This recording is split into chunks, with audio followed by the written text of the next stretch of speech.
See over here, as we have reacted propane, let's say कि मैंने HBr के साथ रिएक्ट करना है इसको, it is reacting. So according to Markov-Nikodym rule, it will go to bromine will go to that carbon which has less number of hydrogen, and what we are going to get is 2-bromopropane. According to Markov-Nikodym rule, मैं short form लिख रहा हूँ, okay, and निकोडym, बराबर है? Now, instead of this, ध्यान से देखना, अगर मैं HBr को रिएक्ट कर रहा हूं specifically in the presence of peroxide, reaction यही है पर पेरोक्साइड की प्रेजेंस में, देन कुछ उल्टा हुआ. लास्ट टाइम ऐसा था that hydrogen goes to this carbon atom, first carbon atom, and bromine goes to second carbon atom, which is this hydrogen. अभी उल्टा हो, bromine is going to first carbon atom and hydrogen is going to second. You can see that. And जो आपको मिल रहा है वो है 1-bromopropane. क्या मिल रहा है? 1-bromopropane, and specifically, okay, in the presence of peroxide. By the way ये मार्कोव-निको रूल के अगेंस्ट जा रहा है, इसलिए ये जो रिएक्शन दिया उसको हम बोलते हैं anti Markovnikov rule.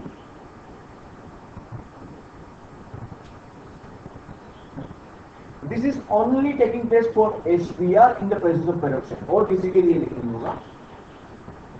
In presence of peroxide anti Markovnikov rule बोलते हैं. पेरोक्साइड की वजह से हो रहा है इसलिए इसको पेरोक्साइड इफेक्ट भी बोलते हैं. They may ask you explain peroxide effect, या तो explain एंटी मार्कोव-निको रूल, या तो खास करके एक साइंटिस्ट था, उन्होंने पहली बार फाइंड किया था, that's why it's known as खास इफेक्ट.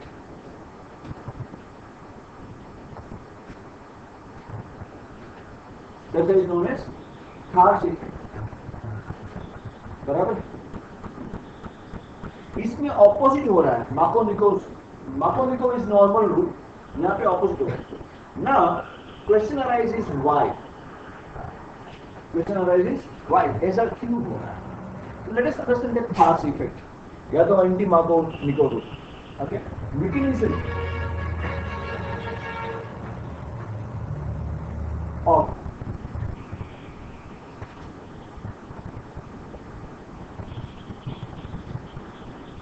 खास effect. What is Karp's effect? When we are reacting asymmetric reagent in the presence of peroxide with HBr, then negative part goes to the carbon opposite to anti Markov-Nico rule. That means which is more hydrogen. ये खास effect थी. अभी इसकी mechanism जरा समझते हैं. Actually यहाँ पे जो पेरोक्साइड यूज किया गया है, दिस पेरोक्साइड इज ये C6H5CO twice. Let me explain mechanism. Mechanism has 3 steps. First step, C6H5CO twice.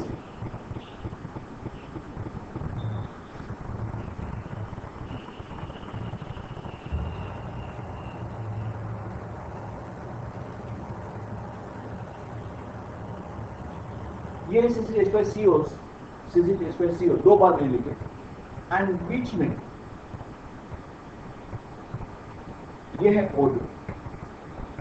ये हमारा पेरोक्साइड लिंक है, not that one, sorry for that.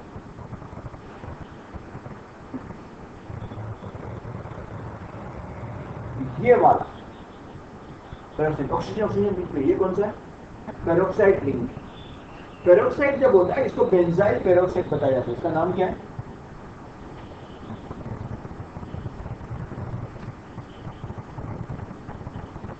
सबसे पहले यहां से ये पेरोक्साइड बॉन्ड टूटेगा और आपको इस तरीके से होमोलिटिक फिजन होगा। होमोलिटिक फिजन मतलब दोनों एक एक इलेक्ट्रॉन लेके चले जाते हैं, दोनों एक एक इलेक्ट्रॉन लेके जाएंगे, वो न्यूट्रल है और ऑक्टेट इनकम्प्लीट रहेगा। ऑक्टेट कैसा रहेगा?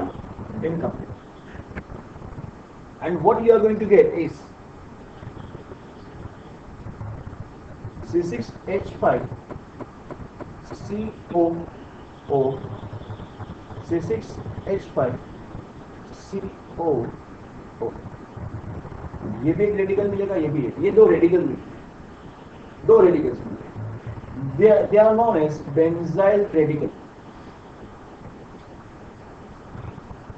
Known as benzyl radical are unstable.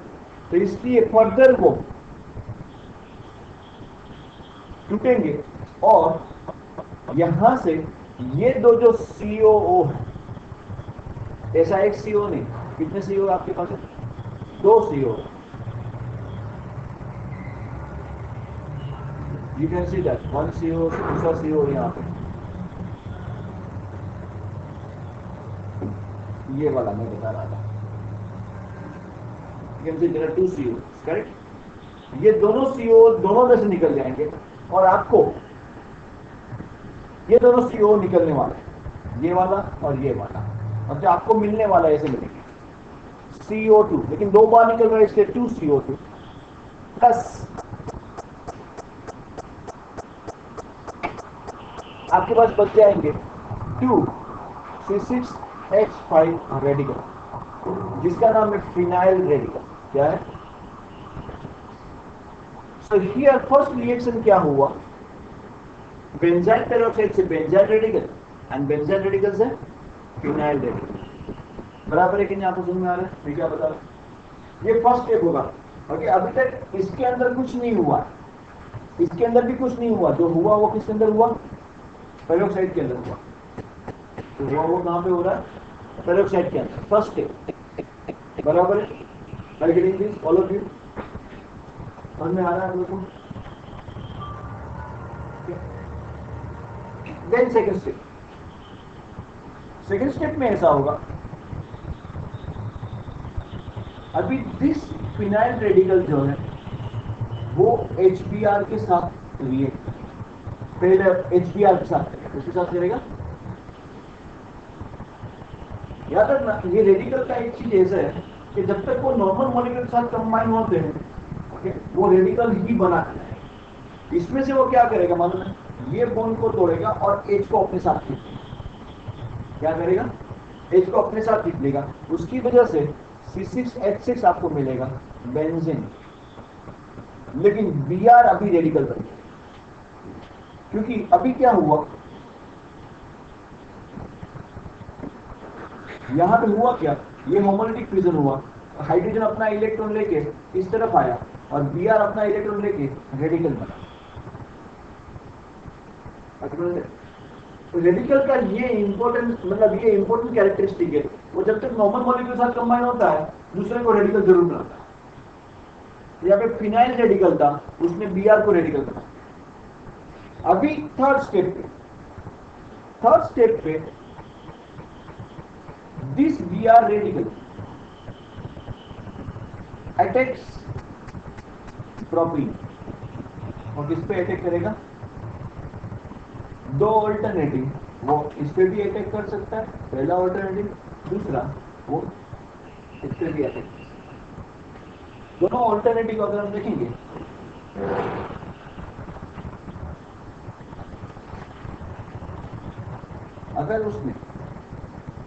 अगर उसने सेकंड पे अटैक किया ये कार्बन, तो आपको मिलेगा ऐसा CH3 CH3Br।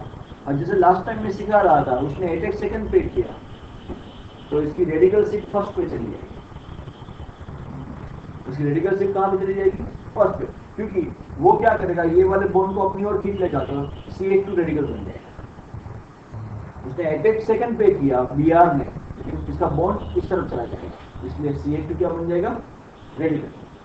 सेम वे अगर वो फर्स्ट पे अटैक करता है तो रेडिकल शिफ्ट कहां पे जाएगी? सेकंड पे, और आपको मिलेगा ऐसा।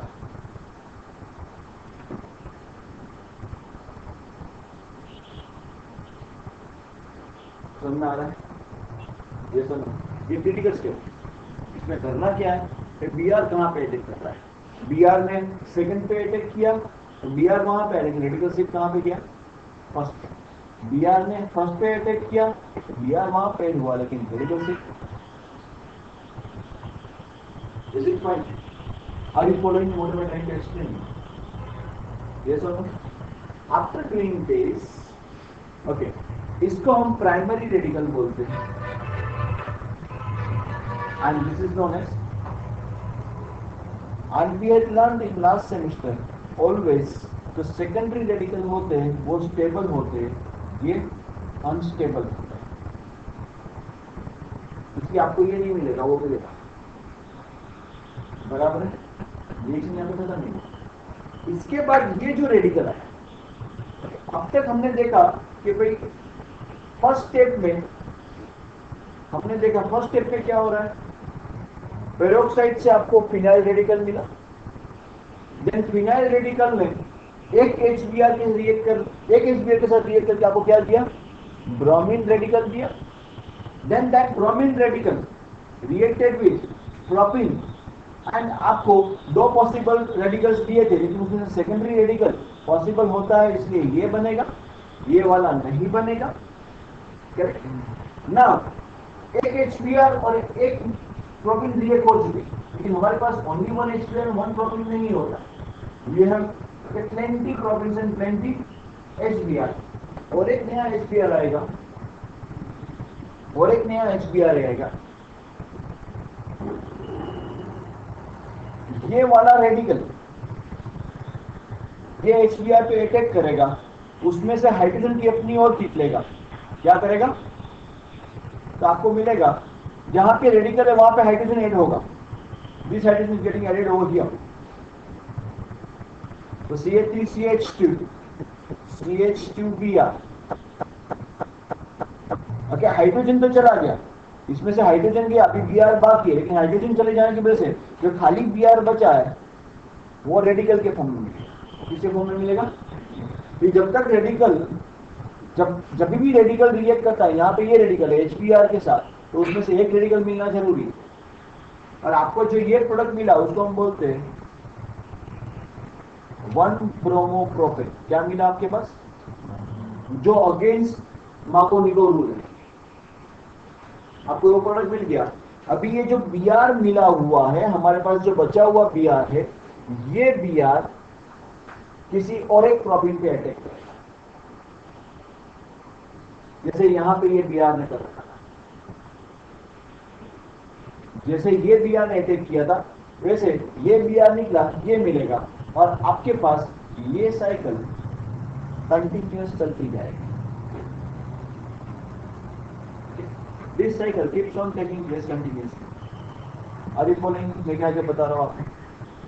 ये जो साइकिल होता है, जब तक आपके पास सब HBr, और हर बार प्रोडक्ट में आपको क्या मिलेगा? Which is against Markovnikov, which is known as खासियत।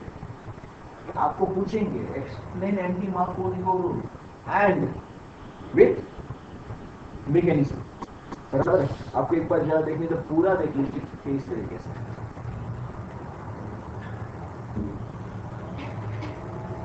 ये पूरा मैकेनिज्म है, पूरा रूल सिखाया है, बराबर है कि नहीं? आगे पढ़ेगा।